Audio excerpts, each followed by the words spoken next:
That's a coach that's letting the fans get to him. And that's a coach that hasn't blocked out the noise. That's what that is. And you can't have that happen. That's unacceptable. Like, those are your customers. Fans are customers ultimately. So can you imagine somebody who worked in a store going over to a customer and barking at them? 3 o'clock, Sports Bash. That was Adam Schefter this morning on Unsportsmanlike. Is it as bad as the national media is making it? John Mcmullen has covered the Eagles for many of years. He's been in that room. He's been in that stadium. He's been around that front office. He's been around this coach. Is it as bad on the inside as the perception is on the outside? We'll ask the host of Birds 365, weekday mornings at 8 a.m. on the Jacob Media YouTube channel. You heard Nick Sirianni apologizing. Was the apology enough? Adam Schefter said his response was unacceptable. John Mcmullen, you were around there today. Was there fanning of the flames? Is it as bad in the building as it is being perceived? It's unacceptable, Mike. I don't think it's quite that bad. It's self-inflicted, which is, kind of head-scratching, I think, from the Eagles' perspective. But, I circle back to Jeffrey Lurie. I thought this was an untenable setup to begin with. I've been talking about that since practically day one. And I think it's developing right in front of people's eyes. But ultimately, when you're talking about the football part of it, I don't think it matters much.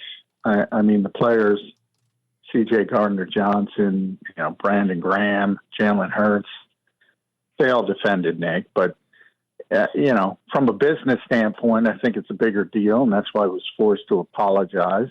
But I don't think it has much effect on the football part of it.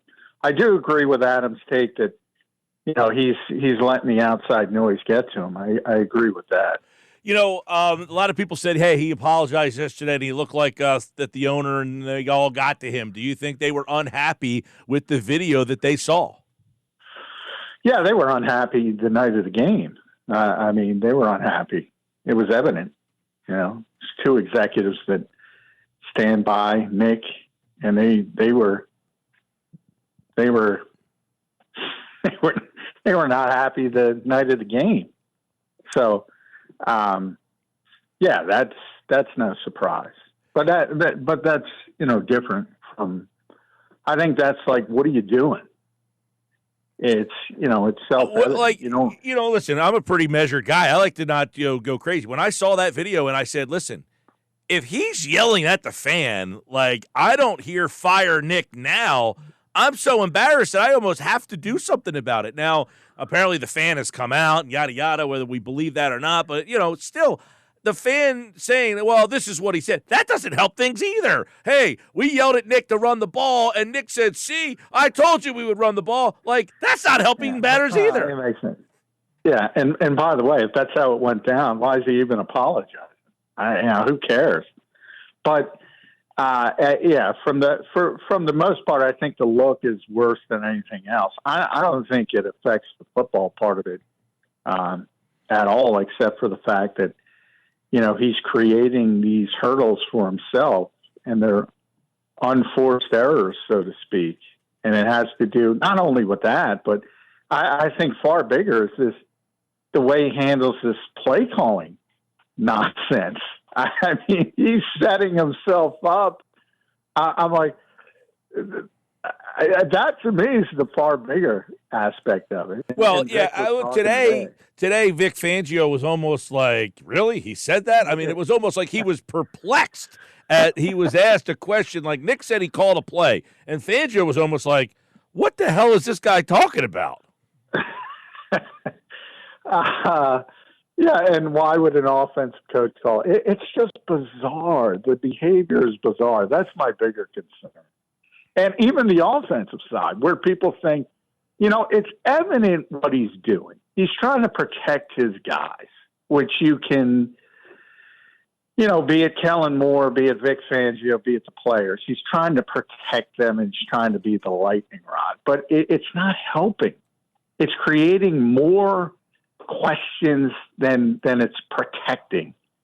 And now he set himself up for the point of when something goes bad, it's his fault as the head coach, which is not good. And that to me is the far bigger issue than yelling at some knucklehead telling you to run the football or whatever happened. But it's the bigger part is the football aspect of it, because this team has a division to win and a division that's there for the taking and a division that's not very good.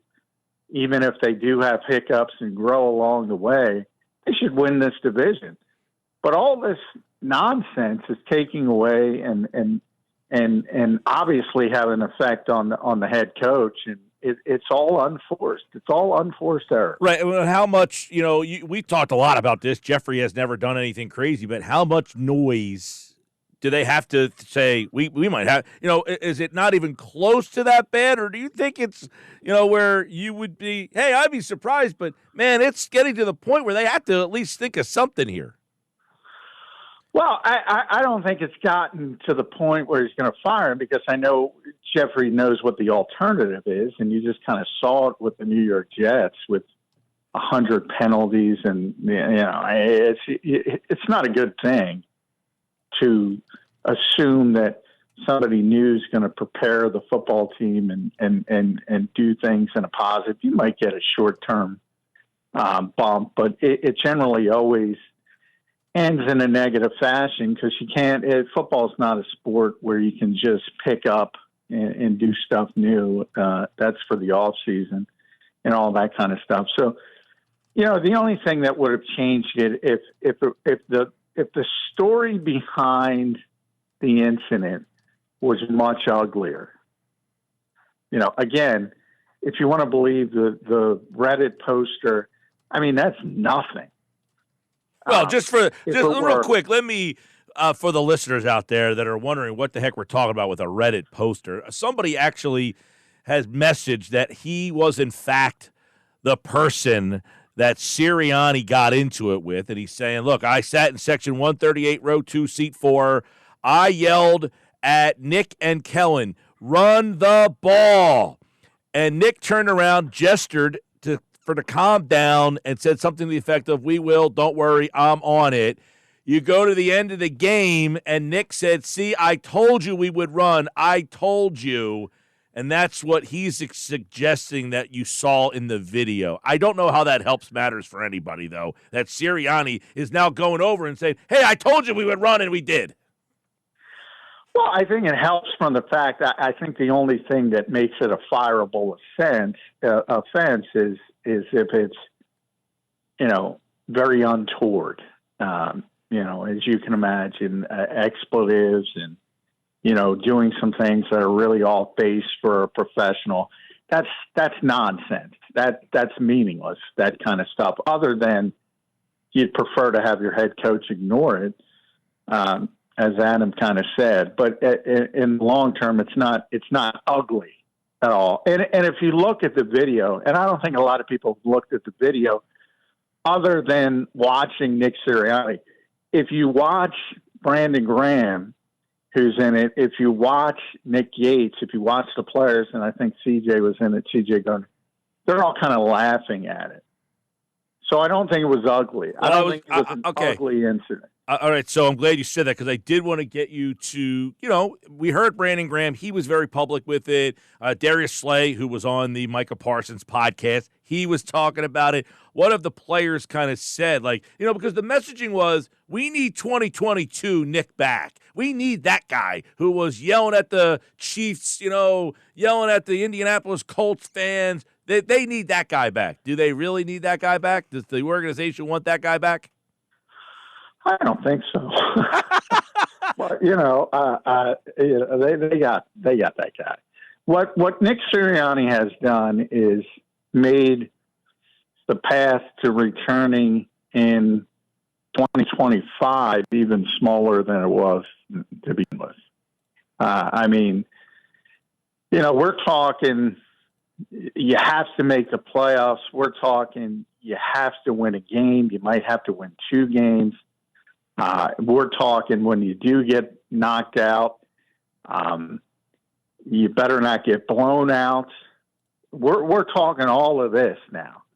I mean, it's very unlikely he's going to return next year. Yeah. Very unlikely. And I'm not even outside of what? Outside, well, winning the Super Bowl, but I think going to the Super Bowl would be acceptable. Again, if you go to the divisional round and you play a tough game and you lose it, then I think it's more of a debatable topic. But he's got to go a significant distance, and he's got to win, and he's got to be competitive if they do lose. Otherwise, he's out of here. And I'm not sure. And he knows that, though. Yeah, I think he knows it. And I'm not sure he doesn't want out at this point, to be honest. Well, I mean, that was my original take. It's funny. That's the the fans are starting. Hey, I think this guy's trying to get himself fired. Well, I don't think he's trying to get himself fired immediately because, A, I think he's very competitive, and B, I think he knows Jeffrey's not going to do that. So, I don't think he's trying to get himself fired. But I do think at the end of the season, whenever that is, because I don't think they're going to the Super Bowl, but whenever that is, I'm not sure he's not going to be at the Doug Peterson stage of, you know what, I'm tired of it. I'm tired of everybody here. I think it might be a two-way street, to be honest. Yeah. John McMullen, Birds 365, weekday mornings, 8 a.m. on the Jacob Media YouTube channel, Sports Illustrated. So you got that whole mess going on. The team actually won the game. So there was a game? The disconnect that I find is the problem here, John, is Nick saying it's really hard to win in the NFL. So he lashes out like, I don't hear you guys, fire Nick or whatever he might have said, because in his mind, you win an NFL game, that's hard. And the fans are judging you based on the opponent. And they're saying, yeah, you won, but the team you played stinks and you didn't win by enough. So you have this disconnect of you won, but the win wasn't impressive enough. And Nick is looking at it and saying, man, we won an NFL game. That should be enough. And this is where he's never going to win that battle. No, not in this town. No, not with this team. Not with these expectations. And guess what? He's right, though. He set these expectations by taking the team. And this is where the dynamic is so weird. Here's a guy who took a team to the Super Bowl that no one thought was going to the Super Bowl. And now he's created expectations based on his own success that right now he can't handle. Yeah, and this team can't handle, because they're not good enough. So I think there's a duality there. And, my interesting take, I think Nick should shut up and point to the scoreboard and point to his, record, his franchise best record, the 3 playoff appearances, the Super Bowl appearance, and do the old scoreboard thing. Look at it. 37-19, whatever he was, 660 winning percentage, and just lean on that. That's what he should do. But yeah, I mean, let's be honest. This has become an entitled fan base, really since Andy got here, and they turned the corner and became a pretty consistent contender. Everybody has little lulls, and they've had little lulls, but we talked about the expectations last year, and now they think a lot of Eagles fans think this is the best team in football talent-wise. And Mike, they ain't close. They're not. If you look at whoever you think is good, Kansas City, Baltimore, even teams that have struggled a little bit early, if they get healthy, like San Francisco, I still think even though the Eagles got it with A.J. Brown in Brazil, I think Green Bay is getting back to where, you can make an argument they're better. I don't know about Minnesota. I don't necessarily trust them. But there's quite a few teams. Houston, I would throw in that category. There's quite a few teams that are better than the Philadelphia Eagles right now. Well, and I don't think people in Philadelphia and the Delaware Valley understand that. Well, you're absolutely right, and that will take us to the team itself. Lane Johnson called the offense constipated. I mean, that's not good. The team, and he's not wrong. The offense, they got everybody back. They're healthy. And then they said, well, we've only played together 1 week. The offense doesn't look a bit different from what we've seen the past couple of years. It's just unimaginative. There's no creativity. It's clunky. And they're just waiting for a big play, just that they're waiting for a throw to go down the field and one of those receivers maybe once or twice a game to go up and make a play. There's no rhythm or anything that makes that offense feel like, man, they're ready. They're going to click at one of these weeks. Well, they might click, but it'll have to do, and it's becoming, we're going to see with Jordan Mailata. Obviously, he's going to miss some time. We'll see with Dallas Goedert as we get out to the practice field tomorrow where he is. And it looks like Slay's going to be fine of the three, but if you all of a sudden you lose Jordan Mailata and Dallas Goedert for multiple weeks, you're sort of in the same category. Not quite as harsh, but sort of in the same category of not having AJ and Lane, at least to a certain degree when you talk, because where the Eagles do have top tier talent is with their starters on offense. They're starters, not their depth, they're starters. And if the more starters that aren't on the field, you saw it obviously in Tampa, it can get ugly. And, it's going to be interesting to see what they do at left tackle in the short term, because I would consider moving Mekhi Becton there and putting Tyler Steen in at right guard, even though Jeff Stoutland doesn't like moving parts. I think that would be the better way to go than just putting Fred Johnson at left tackle. Now, again, maybe if it's 2 weeks, you persevere. But if it's 4 weeks, if it's 6 weeks, you better move Mekhi out there. Mm-hmm. That would be my advice. And either way, it's not going to be as good as Jordan Mailata. And obviously at tight end, Grant Calcaterra did a nice job, career game. But he's not Dallas Goedert. So all of a sudden the attrition starts in, the depth's not very good, and you start having problems again. But to the point of the offense looking the same, and this is the biggest problem, because everybody in this town, not everybody, I hate to generalize, but a lot of people in this town think it's the same offense. It's Nick Sirianni's offense. And what they're missing is Nick Sirianni built this offense for the quarterback. If they forget when they started 2-5, they put a lot on Jalen Hurts' plate and scaled back. So this offense has looked the same no matter if Nick Sirianni's the play caller, if Shane Steichen's the play caller, if Brian Johnson's the play caller, if Kellen Moore's the play caller.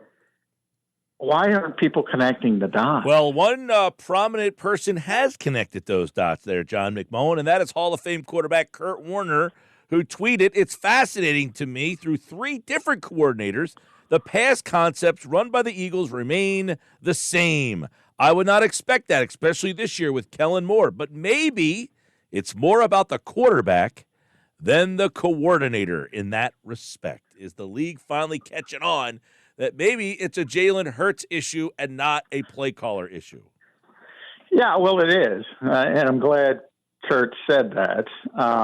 It is. I mean, Kellen Moore got here, and like good coaches do, look, everybody, when are they going to use play action? Why are you going to use play action when Jalen Hurts is your quarterback? Traditional play action, traditional San Francisco, Kirk Cousins play action. Why would you do that? You're a bad coach if you do that. So are people assuming Kellen Moore's a bad coach? I'm going to make him go play action. I'm going to make Jalen Hurts go under center, turn his back to the defense, put the ball in the stomach of Saquon Barkley as an I-back, and then drop 7 steps and do what Kirk Cousins does? Does that make any sense? Well, I would say you're right. But here's the issue is they keep wanting to throw balls down the sidelines of the field, and to consistently be able to do that, you have to be able to at least show something. So you're right, but then they got to stop they are taking a shot down the field almost every possession. You're supposed to take a shot down the field as a surprise, as a, hey, we've baited you. Now we're going to take our shot. They're going 20 yards down the field, so now you're asking the quarterback to make a perfect throw or the receiver to win a 50-50 every possession to be successful. Well, and again, that, if you look at the 3rd and 1, that shouldn't even have been, because for some bizarre reason at the end of the half, Saquon ran out of bounds. I don't know why he did that. That play was changed at the line of scrimmage by the quarterback, and it was all goes, all verticals.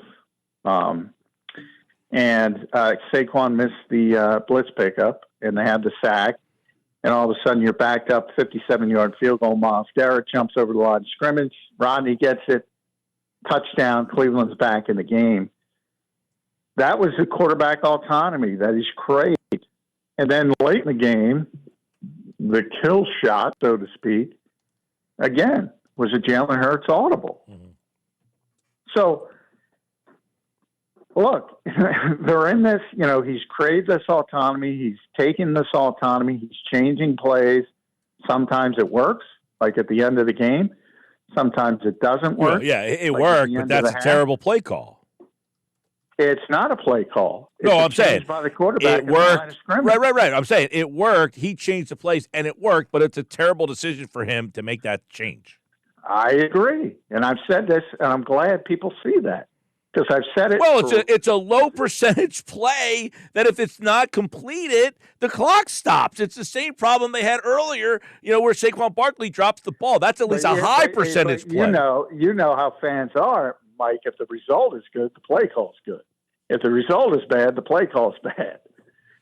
Sometimes you make a bad decision and get a good result. That's what happened to the Eagles with the A.J. Brown play. Yeah, I'm with you. That's a bad decision.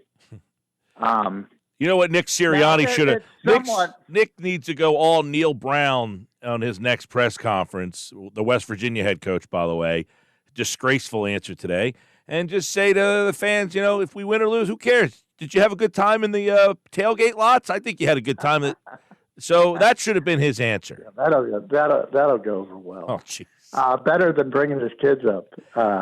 I love the question that Chris Canny asked Orlovsky this morning on Unsportsmanlike was, who did a better job of blocking, the Eagles' offensive line or Sirianni's children? Well, and I will say that part. And then, he does that all the time, and it's annoying. I don't know that he's brought all 3 out. I don't know. He usually brings out 2. Yeah. He brought all 3 out. Listen, it doesn't matter. He's brought out 1, he's brought out 2, now he's brought out 3. Even if you say, hey, what are you criticizing the guy? It's his right to bring out the kids. Okay, great. I'll bring out your kids. That's a great idea. He's up there cursing in front of the kids, so it's like... Well, I know. Then he's got to apologize to the kids. It's just unprofessional. And by the way, I blame the Eagles for that. In a lot of ways... First of all, you got to read the room. Now, in the past, generally when he does it, and I'm not taking notes, but generally when he's done it, they've won. So it's not, fans don't want to hear, they